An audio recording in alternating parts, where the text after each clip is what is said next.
This news is funded by viewers like you. Please support our work at democracynow.org/give. Welcome to Democracy Now!, democracynow.org, the War and Peace Report. I'm Amy Goodman. The White House said Tuesday Israel's devastating airstrike on a tent camp for displaced Palestinians in Rafah does not cross President Biden's so-called red line in Gaza. Sunday's attack, which set off a fire in the camp, killed 45 Palestinians and injured over 200, mostly women and children. A CNN investigation found Israel attacked the camp using munitions made in the United States by Boeing. White House National Security spokesperson John Kirby was questioned Tuesday by Ed O'Keefe of CBS News. How does this not violate the red line that the president laid out? As I said, we don't want to see a major ground operation. We haven't seen that at this point. How many more charred corpses does he have to see before the president considers a change in policy? We don't want to see a single more innocent life taken, and I kind of take a little offense at the question. No civilian casualties is the right number of civilian casualties, and this is not something that we've turned a blind eye to, nor has it been something we've ignored or neglected to raise with our Israeli counterparts, including, Ed, this weekend as a result of this particular strike. Now, they're investigating it, so let's let them investigate it and see what they come up with. At the United Nations, Algeria has proposed a new resolution to demand Israel halt its offensive in Rafah. Meanwhile, Mexico has become the latest country to join South Africa's genocide case against Israel. Despite the growing international condemnation, Israel's continuing to attack Gaza. On Tuesday, Palestinian medical officials said at least 21 people were killed in an Israeli air attack on a tent camp in Al-Mawasi, in an area Israel has designated as a humanitarian safe zone. The dead included at least 12 women. Over 60 Palestinians were injured. On the humanitarian front, aid shipments to Gaza by sea have been halted after a new U.S.-made pier broke apart in rough seas.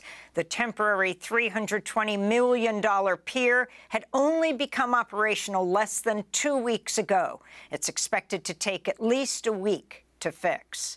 In other news from the region, former Republican presidential candidate Ambassador Nikki Haley visited Israel Tuesday and was photographed signing an Israeli artillery shell. She wrote the words, "Finish them!" exclamation point. A joint investigation by The Guardian and the Israeli news outlet 972 has revealed Israel's run an almost decade-long secret war against the International Criminal Court in an attempt to derail the court from filing war crimes charges against Israeli officials.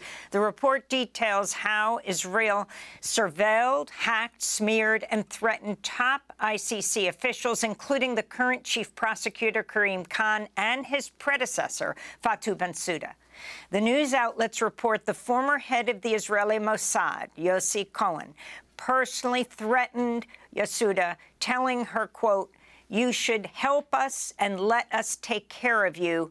You don't want to be getting into things that could compromise your security or that of your family," unquote. Despite the threats by Israel, the ICC's Karim Khan announced earlier this month he's seeking arrest warrants for Israeli Prime Minister Benjamin Netanyahu and Israeli Defense Minister Yoav Gallant, as well as 3 Hamas leaders.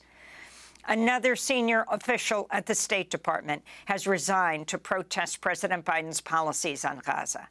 The official, Stacey Gilbert, served in the State Department's Bureau of Population, Refugees, and Migration.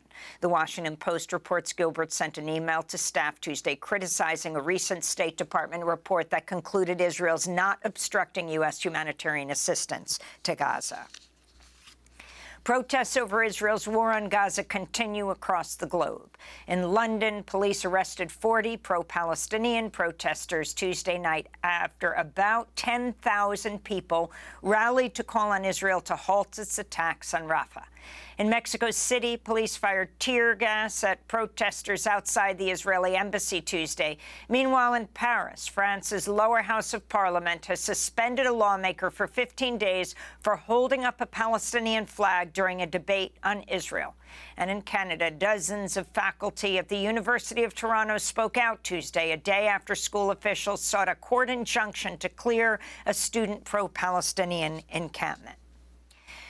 Jury deliberations are beginning today in Donald Trump's hush money and election interference trial. During closing arguments Tuesday, prosecutors accused the former president of trying to subvert democracy and, quote, hoodwink the American voter. Meanwhile, Trump's legal team attempted to discredit Trump's former fixer, Michael Cohen, who testified against his former boss. Trump attorney Todd Blanche called Cohen, quote, the greatest liar of all time, the gloat. Prosecutors reminded jurors that the case rests on the documentary evidence and not just on Cohen's testimony. Trump's lawyer, Todd Blanche, also told jurors Trump could go to jail if convicted. This led to Judge Juan Merchan admonishing him for making what the judge called a, quote, outrageous and highly inappropriate remark. Outside the courthouse, the Biden campaign held a press conference featuring two police officers who worked during the January 6th insurrection, as well as actor Robert De Niro, who warned against another Trump presidency. This is the time to stop him by voting him out once and for all. We don't want to wake up after the election saying, what, again? My God, what the hell have we done? We can't have that happen again. In other Trump legal news, U.S. District Judge Aileen Cannon, who's hearing Trump's classified files case, has denied a request by prosecutors to place a gag order on Trump to prevent him from attacking law enforcement agents involved in the case. She was appointed by President Trump. In climate news, India's issued a red alert a day after temperatures in New Delhi reached a record 122 degrees Fahrenheit.